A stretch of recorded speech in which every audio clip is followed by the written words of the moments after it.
Silicon city ಜನರಿಗೆ ಇದೊಂದು ನಿಜಕ್ಕೂ ಶಾಕಿಂಗ್ ಸುದ್ದಿ ಇದೆ. ಏನಂತ ಹೇಳಿದ್ರೆ, ಬೆಂಗಳೂರು ನಗರದಲ್ಲಿ ಮತ್ತೆ ಟೋಯಿಂಗ್ ಶುರುವಾಗುತ್ತಂತೆ. ಇನ್ನು ಮುಂದೆ ರೋಡ್ನಲ್ಲಿ ವೆಹಿಕಲ್ ಅನ್ನು ಪಾರ್ಕ್ ಮಾಡಿದರೆ ಟ್ರಾಫಿಕ್ ಪೊಲೀಸರು ಬಿಸಿ ಬಿಸಿ ಕಜ್ಜಾಯ ಕೊಡ್ತಾರೆ. ಹಲವು ದಿನಗಳಿಂದ ಇದು ಟೋಯಿಂಗ್ ನಿಂತಿತ್ತು, ಇದೀಗ ಮತ್ತೆ ಆರಂಭ ಮಾಡೋದಕ್ಕೆ ಪೊಲೀಸರು ಸಜ್ಜಾಗಿದ್ದಾರೆ.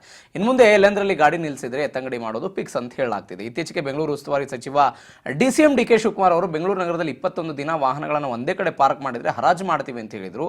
ಅವರ ಹೇಳಿಕೆ ಬೆನ್ನಲ್ಲೇ ಪರಮೇಶ್ವರ್ ಕೂಡ ಟೋಯಿಂಗ್ ಜಾರಿಗೆ ತರುವುದಾಗಿ ಇವತ್ತು ಸವಾರರಿಗೆ ಎಚ್ಚರಿಕೆ ಕೊಟ್ಟಿದ್ದಾರೆ. ಪೊಲೀಸ್ ಆಯುಕ್ತರ ಕಚೇರಿಯಲ್ಲಿ ಸಭೆ ನಡೆಸಿದ್ರು, ಕಠಿಣ ಕ್ರಮಕ್ಕೆ ಅವರು ಆಗ್ರಹಿಸಿದ್ದಾರೆ.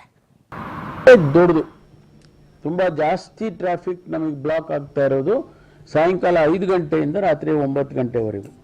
ಈಗ ಅದನ್ನ ಹೆಂಗೆ ನಾವು ಕಡಿಮೆ ಮಾಡಬೇಕು? ಅದಕ್ಕೆ ನಾವು ಒಂದು ಇದನ್ನೇ ಡಿವೈಸ್ ಮಾಡ್ತಾ ಇದ್ದೀವಿ. ಅದಕ್ಕೋಸ್ಕರ ಇವೆಲ್ಲ ಒಂದು ಸ್ಟೆಪ್ 1 2 3 4 ಮಾಡಬೇಕಲ್ಲ. ಅದರಲ್ಲಿ ಇದು ಕೂಡ ಒಂದು. ಇದರಿಂದಾನೇ ಎಲ್ಲ ಆಗೋಗ್ಬಿಡುತ್ತೆ. ಇದನ್ನ ನಾವು ಟೋಯಿಂಗ್ ಮಾಡಿದ ತಕ್ಷಣ ಎಲ್ಲ ಕಂಪ್ಲೀಟ್ ಎಲ್ಲ ಹೊಟ್ಟೋಗುತ್ತೆ ಅಂತ ಹೇಳೋದಿಲ್ಲ ನಾನು. ಈಗ ರೀರೂಟಿಂಗ್ ಮಾಡಬೇಕು.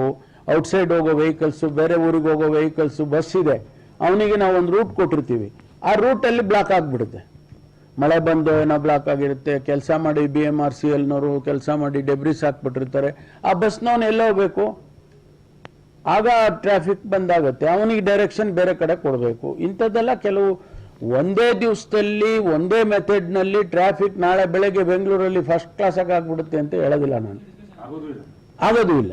ಕರೆಕ್ಟಾಗಿ ಹೇಳಿದ್ರಿ. ಆದ್ರೆ ನಾವು ಪ್ರಯತ್ನ. ನಿನ್ನೆ ಮಂಡ್ಯದಲ್ಲಿ ಒಂದು ಘಟನೆ ಆಗಿದೆ. ಪೊಲೀಸರು ವಾಹನವನ್ನ ಹಿಡಿದು ಆ ಮಗು ಮೃತಪಟ್ಟಿರೋ ಘಟನೆ. ಅದಾದ ನಂತರ ಟೋಯಿಂಗ್, ಈ ಹಿಂದೆನೂ ಟೋಯಿಂಗ್ ಇತ್ತು ವಿಜಯ್. 2022ರಲ್ಲಿ ಬಸವರಾಜ ಬೊಮ್ಮಾಯಿ ಸರ್ಕಾರ ಇದ್ದಾಗ ಒಂದು ದೊಡ್ಡ ಅಸಮಾಧಾನ ಆಗಿದ್ದಕ್ಕೆ ಅದನ್ನೇನೋ ಸ್ಥಗಿತ ಮಾಡಿದ್ರು. ಅದಾದ ನಂತರ ಮತ್ತೊಮ್ಮೆ ಶುರು ಮಾಡ್ತೀವಿ ಅಂತ ಇವ್ರು ಹೇಳ್ತಿದ್ದಾರೆ. ಬೆಂಗಳೂರಿನ 19 ಕಡೆ ಸಿಕ್ಕಾಪಟ್ಟೆ ಟ್ರಾಫಿಕ್ ಆಗ್ತಿದೆ. ಟ್ರಾಫಿಕ್ಗೆ ಕಾರಣ ಹೀಗೆ ವಾಹನಗಳನ್ನು ನಿಲ್ಲಿಸೋದು ಅಂತ. ವಾಹನಗಳನ್ನು ನಿಲ್ಲಿಸ್ತಾರೆ. ಪಾರ್ಕಿಂಗ್ ವ್ಯವಸ್ಥೆ ಎಲ್ಲಿದೆ ಸ್ವಾಮಿ? ಅದನ್ನ ಹೇಳಿ ಮೊದಲು. ಬೆಂಗಳೂರಲ್ಲಿ ಪಾರ್ಕಿಂಗ್ ವ್ಯವಸ್ಥೆ ಬೇಕಲ್ಲ. ಕಟ್ಟಡಗಳಲ್ಲಿ ಜಾಗವನ್ನು ಬಿಡಬೇಕು ವಾಹನವನ್ನು ನಿಲ್ಲಿಸೋದಕ್ಕೆ ಅಂತೂ ನಿಯಮ ಇದೆ. ಎಲ್ಲಿದೆ? ಸರ್ಕಾರಿ ಇಲ್ಲೆಲ್ಲೋ ಫ್ರೀಡಮ್ ಪಾರ್ಕ್ ಕಡೆ ನೀವೇನೋ ಪೇ ಅಂಡ್ ಪಾರ್ಕಿಂಗ್ ಅನ್ನುವಂಥ ಒಂದು ವ್ಯವಸ್ಥೆಯನ್ನು ಮಾಡಿದಿರಿ. ಅದನ್ನ ಗುತ್ತಿಗೆ ತೆಗೆದುಕೊಳ್ಳೋದಕ್ಕೆ ಒಬ್ಬ ಗುತ್ತಿಗೆದಾರ ಮುಂದೆ ಬರ್ತಾ ಇಲ್ಲಿ ಹಣೆ ಬರಕ್ಕೆ. ವಾಹನವನ್ನು ಎಲ್ಲಿ ನಿಲ್ಲಿಸಬೇಕು?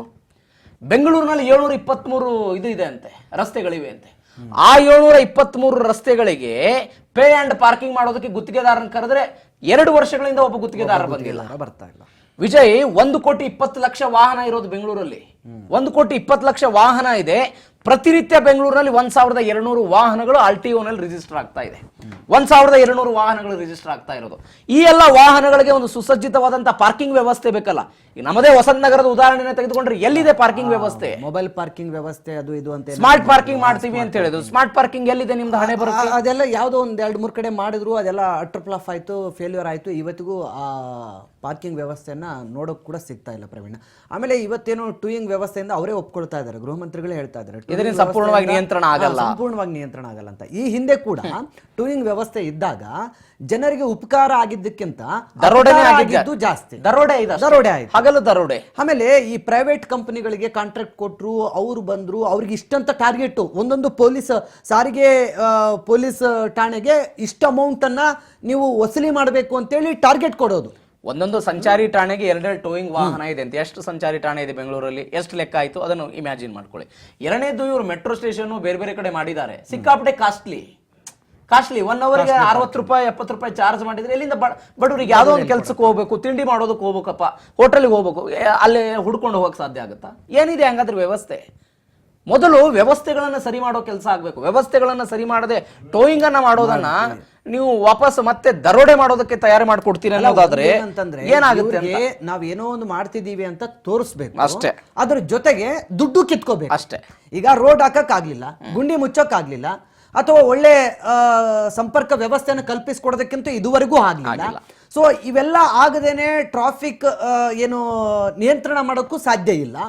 ಆಮೇಲೆ ಅದು ಮಾಡ್ತೀವಿ ಇದು ಮಾಡ್ತೀವಿ ಅಂತ ಕತೆ ಹೊಡ್ಕೊಂಡಿದ್ದಾರೆ. ಬಂದಾಗಿಂದನೂ ಕೂಡ ಬ್ರಾಂಡ್ ಬೆಂಗಳೂರು, ಆ ಬೆಂಗಳೂರು, ಈ ಬೆಂಗಳೂರು, ಎಲ್ಲ ಬೆಂಗಳೂರು ಈಗಾಗಲೇ ಮುಗ್ದೋಯ್ತು. ಮತ್ತೆ ಗ್ರೇಟರ್ ಬೆಂಗಳೂರು. ಇನ್ನೊಂದೇನಂದ್ರೆ ಟೋಯಿಂಗ್ ಮಾಡುವಾಗ ಒಂದು ನಿಯಮ ಕೂಡ ಇದೆ. 3 ಬಾರಿ ವಾಹನದ ಮಾಲೀಕರನ್ನು ಕೂಗಬೇಕು, 10 ನಿಮಿಷ ಅಲ್ಲಿ ನಿಲ್ಲಬೇಕು, ಅದೆಲ್ಲ ಇರ್ಬೇಕು. ಯಾವುದಿಲ್ಲ, ಎರ್ರ ಬಿರಿಯಾಗಿ ಹೋಗಿದ್ದಾರೆ. ನೋಡೋಣ ಏನಾಗುತ್ತೆ ಅಂತ. ಮತ್ತೆ